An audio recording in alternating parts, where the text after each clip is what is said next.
vamos lá. Então, eu queria transformar, né? Eu quero transformar essa medição aqui, ó, de sonda de 0 a 10.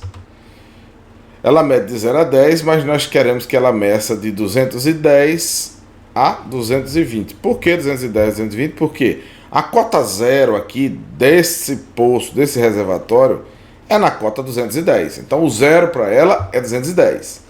E a cota máxima é 220, ou seja, uma sonda de 10 metros vai variar de 210 a 220, certo? Então, como é que a gente faz para proceder isso? Olha só, essa sonda aqui de 0 a 10, ela mede, ela varia um sinal de 4 a 20 miliamperes.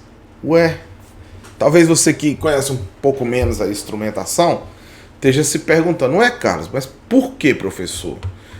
Ela 4 a 20 miliamperes, por que não de 0 a 20 miliamperes? Esse é um outro conceito de automação que envolve a instrumentação que a gente vai debater no outro momento. Mas assim, só para dar um spoilerzinho aqui para vocês, quando a gente coloca um sensor começando com 4 miliamperes, a gente trabalha com mais segurança. Por quê?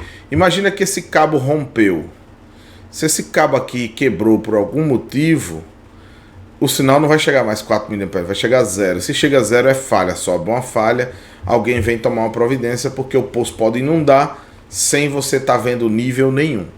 Então, se eu botasse um sinal aqui de 0 a 20 miliamperes, eu podia incorrer nesse problema aí, tá certo?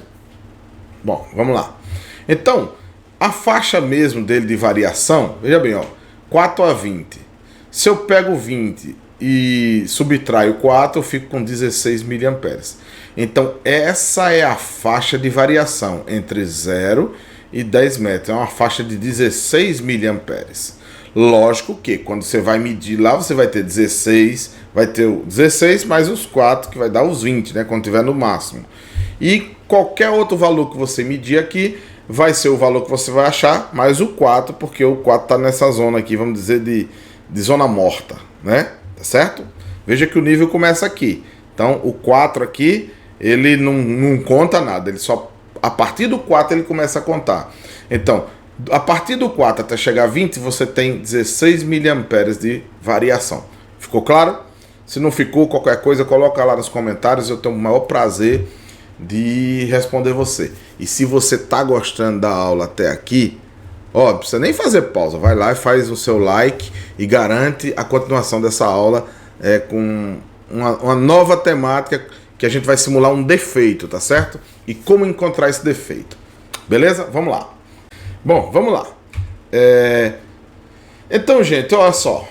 Se eu conheço esses valores aqui, ó, eu posso tranquilamente montar uma tabela como essa aqui, ó, tá? Onde, ó, cota 210, 4 mA, cota 211, 5,6 mA e tal. E quando chegar na 220 vai dar 20 mA. Para isso, olha só, geralmente quando você é chamado, que você é acionado, né? Você se depara com isso aqui, né? Carlos, lá tá indicando um nível, e que geralmente esses postos aqui, gente, deixa eu só voltar um pouquinho. Postos como esse aqui, geralmente tem uma régua de medição aqui. Aí o cara sempre compara o que tá aqui com a da régua. E é uma boa referência, né? Porque aquela régua foi colocada geralmente ali por topografia, então é tudo certinho. Então você consegue fazer um paralelo para corrigir um erro seu aqui do seu instrumento. Então é basicamente isso que nós estamos falando aqui na nossa aula, que a gente vai tentar entender como é que a gente corrige isso, como é que a gente chega nesses valores, tá certo? Bom, olha só, a gente coloca para seriar aqui um instrumento, né? Vocês sabem que vocês não vão medir lá direto, vocês têm que seriar, vocês abrem o circuito, colocam o instrumento, de forma que a corrente que vai vir até esse instrumento aqui, até o controlador, ela vai passar por aqui e você vai ver esse valor, tá? Então você faz isso aqui, experimenta em campo. Se você quiser fazer uma tabela como essa aqui, para certificar alguma coisa, é preciso que seu instrumento seja certificado também, tá? Eu vou fazer um outro vídeo só falando sobre certificação de instrumentos de medição, tá? Qual a importância deles dentro do ramo da automação e assim, várias empresas mantêm uma série de instrumentos que eles chamam de instrumentos controlados. São instrumentos que periodicamente eles fazem a sua verificação da exatidão deles, tá certo? Vamos lá. Então, basicamente é isso. Aí eu coloquei o seguinte: se eu quero descobrir qual o valor da corrente, aqui já está tudo preenchido, né? Mas você vai aprender como preencher isso aqui, tá? Eu tô só demonstrando isso aqui para vocês. Eu já vou abrir a nossa planilha do Excel aqui e vocês vão, junto comigo aqui, aprender como fazer isso. Bom, eu criei essa formulazinha aqui, ó, que é valor da corrente, X é o quê? É o valor da cota que eu quero. Ó, eu já sei que quando tiver na cota 210 é 4 mA. Quando tiver na 220 é 20 mA. E quando tiver na 211, aí eu aplico a fórmula.